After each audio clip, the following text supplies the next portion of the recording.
I used to think boredom was one of the worst feelings in the world. The second I felt even slightly bored, I'd grab my phone without thinking. Open YouTube, scroll through Instagram, watch TikTok, refresh my notifications. Sometimes I'd switch between 4 different apps in less than a minute, not because I actually wanted to, because I couldn't stand doing nothing. It became automatic. Every empty moment had to be filled. Waiting in line? Phone. Eating alone? Phone. Sitting on the bus? Phone. Even walking somewhere. I'd usually have headphones in with a podcast or music playing. At the time, I thought I was just making good use of my time. Why be bored when you have unlimited entertainment in your pocket? It sounded logical, but after a while, I started noticing something. The more entertainment I consumed, the less interesting real life became. Reading a book felt impossible. Studying for 20 minutes felt exhausting. Watching an entire movie without checking my phone felt like a challenge. Even conversations started feeling slower than they used to. It was like my brain needed constant stimulation just to feel normal. And honestly, I blame myself. I thought maybe I had become lazy. Maybe I had no discipline. Maybe I was just one of those people with a terrible attention span. But eventually, I realized something. The problem wasn't me. The problem was that my brain had forgotten how to be bored. Think about your average day. When was the last time you stood in line without reaching for your phone? Or sat in your car for 5 minutes before driving somewhere without immediately turning on music? Or walked somewhere without headphones? Or even went to the bathroom without bringing your phone? It sounds funny, but most of us can't remember. We've become so uncomfortable with silence that we've turned every spare second into another opportunity for entertainment. We've convinced ourselves that doing nothing is wasting time, but maybe we've got it backwards. Maybe doing nothing is exactly what our brains need. One day, I decided to try a little experiment. Every time I felt bored, I wasn't allowed to touch my phone. That was the only rule. If I was waiting somewhere, I waited. If I was sitting alone, I sat there. If there was silence, I let it be silent. The first few days were surprisingly difficult. My hand kept reaching into my pocket without me even realizing it. Sometimes I'd unlock my phone automatically, then remember what I was trying to do and lock it again. That's when I realized something. I wasn't choosing to check my phone anymore. It had become a reflex, almost like scratching an itch. That honestly scared me, because if I couldn't even sit quietly for 5 minutes, how much control did I actually have over my attention? After about a week, something started changing, not dramatically, slowly. I found myself noticing things again. The weather, the people around me, the sounds of the city, my own thoughts. For the first time in years, I wasn't constantly drowning them out. And that's when I realized something I'd completely forgotten. Boredom gives your brain space to think.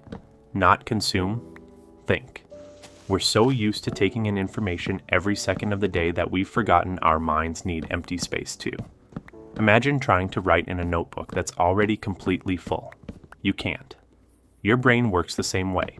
If you're constantly filling it with videos, music, news, podcasts, social media, when does it get a chance to process any of it?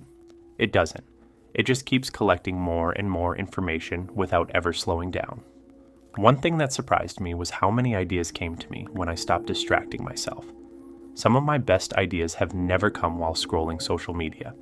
They've come while taking a shower, going for a walk, lying in bed before falling asleep, driving with the radio off, moments where my mind was finally allowed to wander. There's actually something beautiful about letting your thoughts drift. Your brain starts connecting ideas you never would have connected otherwise. It starts solving problems in the background. It remembers things, reflects, creates. But none of that happens if every moment is immediately interrupted by another notification, another video, another scroll. I also realized that boredom is where creativity lives. Think about being a kid. You didn't always have a screen in front of you. Sometimes you were just bored. So what did you do? You made up games, built forts, drew pictures, invented stories, turned sticks into swords, cardboard boxes into spaceships. Your imagination filled the empty space. Now, we don't leave any empty space. We fill it instantly. Instead of creating, we consume. Instead of imagining, we watch someone else's imagination. And while there's nothing wrong with entertainment, too much of it comes at a cost. The cost is your attention. Another thing boredom taught me was patience. We're living in a world where almost everything is instant. Food arrives in minutes. Movies start immediately. Packages show up the next day. Answers are one Google search away. We've become used to getting what we want almost instantly. So when something takes time, we get frustrated. Reading a book feels slow. Learning a new skill feels slow. Building a business feels slow. Going to the gym feels slow. Relationships feel slow.